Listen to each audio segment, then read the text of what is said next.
मुख्यमंत्री एकनाथ शिंदे यांनी आज आमदार बच्चू कडू यांना भेटीसाठी बोलवलंय। बच्चू कडू मुंबईकडे रवाना झालेत। बच्चू कडू यांनी नवनीत राणांविरोधात अमरावतीमधून उमेदवार देण्याची घोषणा केल्यानंतर मुख्यमंत्र्यांनी त्यांना भेटीचं निमंत्रण पाठवलं। नवनीत राणांकडून कार्यकर्त्यांना धमक्या येत असल्यामुळे आम्ही त्यांचा प्रचार न करता अमरावतीमध्ये प्रहारचा उमेदवार देणार असल्याचं बच्चू कडू यांनी जाहीर केलं होतं।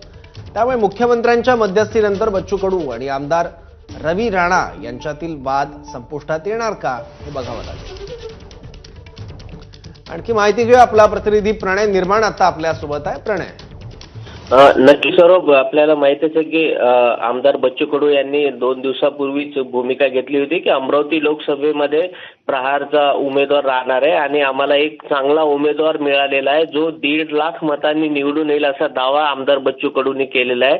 आणि त्या दाव्यामुळे संपूर्ण महाराष्ट्रामध्ये एकच खळबळ उडालेली की नेमके बच्चू कडू हे महायुतीतून बाहेर पडले का हा प्रश्न होता। परंतु बच्चू कडूंनी स्पष्ट केलं की मी महायुतीतच आहे, परंतु अमरावती लोकसभेमध्ये आम्ही एक उमेदवार देणार आहे, कारण आम्हाला नवनीत राणा जे उमेदवार आहे हे नको आहे।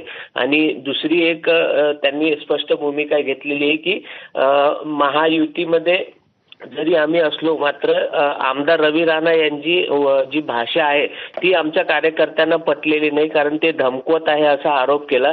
आणि कालच एबीपी माझावर काही कार्यकर्त्यांनी सुद्धा प्रतिक्रिया दिली की आमदार रवी राणा आणि खासदार नवनीत राणा यांचा जो स्वभाव आहे तो आम्हाला कुठेतरी व्यवस्थित वाटत नाही, कारण ते नेहमी धमक्या देतात आणि एकही शेतकरी असो शेतमजुरांचा प्रश्न खासदार नवनीत राणा यांनी लोकसभेमध्ये मांडले नाही। जसे आमदार बच्चू कडू विधानसभेमध्ये प्रश्न मांडतात तसा प्रश्न एकही नवनीत राणांनी लोकसभेमध्ये मांडलेला नाही असा आरोप प्रहारच्या कार्यकर्त्यांनी काल एबीपी माझाकडे व्यक्त केलेला आहे। त्यामुळे कुठेतरी हा वाद आहे तो आमदार रवी राणा आणि बच्चू कडू हे पुन्हा विकोपाला आलेला आहे का असा प्रश्न वाटतोय। त्याचीच मध्यस्थी करण्यासाठी आज मुख्यमंत्री यांनी बच्चू कडू यांना मुंबईला बोलवलेले।